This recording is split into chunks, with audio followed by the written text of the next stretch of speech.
চিন্তা হিসেবে আমি খুবই গর্বিত।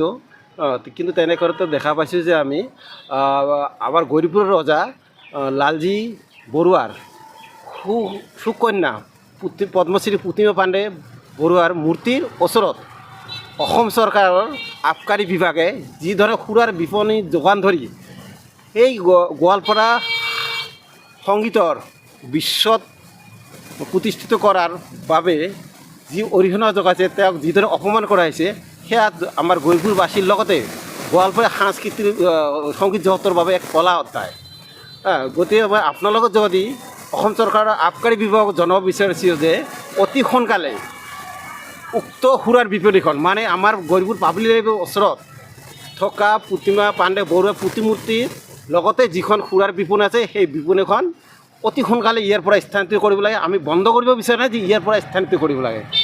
আৰু ইফালে দেখা গৈছে যে অতিকৈ পিছপৰা য'ত শিক্ষাৰ পৰ্ব আজিলৈকে পৰা নাই কোচৰাবাজী অধ্যুষিত এলেকাত, সেই অধ্যুষিত এলেকাত অসম চৰকাৰে সুৰাৰ বিপণী যোগান ধৰিছে। যেনেকৈ আছে কৈমাৰী, তাৰপিছত খেৰবাৰী, তাৰপিছত তোমাৰ ছোটগুমা, তাৰ লোহাজানী ইত্যাদি পিছপৰা ঠাইবোৰ একেবাৰে পিছপৰা য'ত আজিলৈ শিক্ষাৰ প্ৰভাৱ পৰা নাই। আৰু সেইবোৰ ঠাইত কোনো এখন চৰকাৰে না এটা মানে ভাল শিক্ষা অনুষ্ঠান যোগান ধৰিব পাৰিছে, না স্বাস্থ্য ব্যৱস্থা ভাল উন্নতি কৰিব পাৰিছে, না তাত কোনো কল কাৰখানা স্থাপন কৰিব পাৰিছে। অকল সেয়া এটা অঞ্চল মানসিক কৃষিৰ ওপৰত নিৰ্ভৰযোগ্য আৰু অতিকৈ তেনে ক্ষেত্ৰত দেখিব যে অসম চৰকাৰে যিদৰে সুৰাৰ বিপণী যোগান ধৰে এই কোচৰাজবং অধ্যুষিত এলেকাৰ উঠি অহা প্ৰজন্মক ধ্বংস কৰাৰ যিটো ষড়যন্ত্ৰ চলাই আছে সেয়া কোচৰাজবংসকলৰ ভৱিষ্যতৰ এক ভয়ংকৰ আগজনী।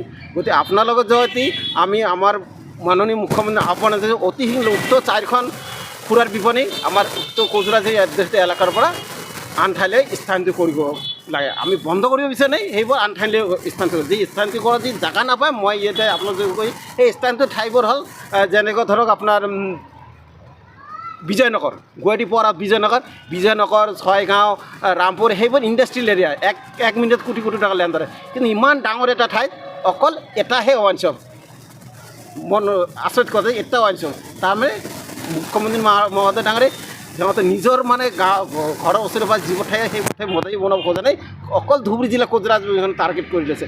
আজি যে মুখ্যমন্ত্ৰী বা আবকাৰী বিভাগৰ অসম চৰকাৰ যি মানে সৎসাহ আছে মানিকচৰ জিলাত এখন ৱাইন শ্বপ বচাই মানে স্থাপন কৰাই দেখক, এখন সুৰাৰ বিপণী যোগান ধৰি দেখক যদি আছে সিহঁতৰ ক্ষমতা। গতিকে গোটেইখিনি আমাৰ যিহেতু কোচৰাজবংখন খুব ধৈৰ্য আৰু পিছপৰা জনগোষ্ঠী ইতিমধ্যে হৈ গ'ল। আছিলতো এটা সময় ৰজাৰ বেটা, কিন্তু এতিয়া হৈ গ'ল আমি খৰিকটীয়া। গতিকে এনেকৈ যদি আৰু কিছুদিন চলি থাকে মানে কোচৰাজবং অকল মিউজিয়ামতে পোৱা যাব এইটো কোচৰাজবং জনগোষ্ঠী হয়। এই ভাষাখিনি এনেকৈ মানে ওলমাই থাকিব। গতিকে আপোনালোকৰ যদি আমি মুখ্যমন্ত্ৰীয়ে পুনৰ আহ্বান জনাইছোঁ যে শীঘ্ৰে এই 4খন লগতে প্ৰতিমা বড়ুৱা মূৰ্তিৰ ওচৰত যিখন সেইখনো বন্ধ কৰিব লাগে, মধুমণি স্থানান্তৰিত কৰিব লাগে। অন্যথা আগন্তুক দিনত আমি আজিৰ পৰা আজি এখন স্মাৰক পত্ৰ দিম জিলা উপায়ুক্তৰ জৰিয়তে মুখ্যমন্ত্ৰীলৈ। ইয়াৰ পিছতো যি নহয় আমি অহা 15 দিন পিছত ইয়াতকৈ ভয়ংকৰ আন্দোলন কাৰ্যসূচী ল'ম, মানে অনশন অনিৰ্দিষ্টকালীন অনশনৰ কাৰ্যসূচী গ্ৰহণ কৰিম।